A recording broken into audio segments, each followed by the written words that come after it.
大家好，今天是2021年1月1日，新年开年的日子。往往每个阶段的第一天都是很重要的日子，可是这个2021年的第一天，似乎到目前为止还真没什么特别的东西需要说说。从今天开始，《中华人民共和国法典》开始正式实施了。这件事情已经在网上炒了很长时间，相信大家都有所关注。虽然官媒给出了很高的评价，但是仔细想想，民法典做的只是一个综合集成的活，或者说只是一个劳动密集型的工作。因为民法典就是把之前的婚姻法、继承法、民法通则、收养法、担保法、合同法、物权法、侵权责任法、民法总则9部法律综合到了一起，并且增加修改了少量内容，比如大家都知道的离婚冷静期，然后形成的一部法典。创新性的东西不多，叫做社会生活的百科全书是比较合适的。而且民法典的落地还需要很多实施细节配套才行，对百姓的生活会有影响，但是这个影响是逐步的、潜移默化的，不会马上见效。所以我们今天就不说民法典。昨天说了郭敬明和于正道歉，庄宇女士给出了回应。发完视频后，在网上看到琼瑶女士也做出了回应。这件事情基本告一段落了，只是我想补充2点。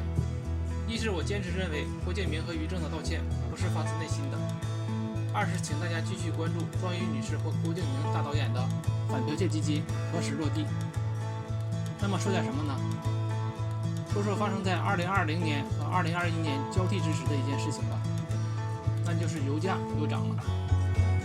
2020年12月31日24时，根据国家发改委指示，预计国际市场油价变化情况，按照现行成品油价格形成机制，国内汽柴油价格每吨分别提高90元和85元。相关价格联动及补贴政策按现行规定执行，国内成品油价格出现4连涨局面。大家都还记得年初的原油宝事件吧？当时中航原油宝投资客户赔的底裤都没了。才过没多久，为何如今成品油会出现4连涨呢？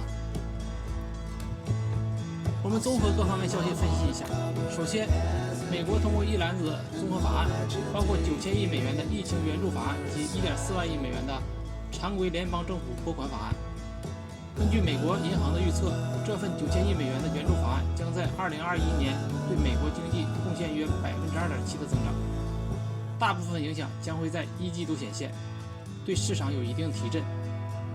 其次，英国与欧盟正式达成退欧的贸易协议，这意味着英国将有序退出欧盟，避免了无协议脱欧可能带来的混乱和风险。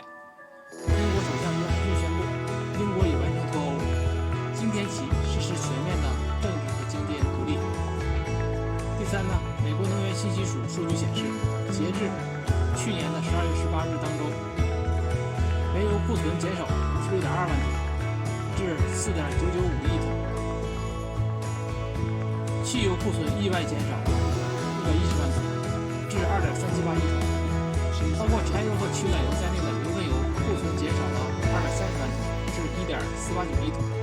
库存减少依然价格上涨。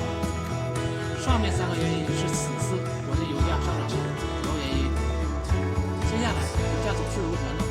目前来看，欧美多国推进疫苗接种和美元低位运行状态变好，但海外疫情的严峻程度不增不减。欧派的一家减产政策也存在一定的不确定性，利空与利好仍存在博弈之势。预计下一轮成品油通胀风险还是较大，考虑到多空都影响市场相对谨慎，国际油价市场可能进入一个震荡周期。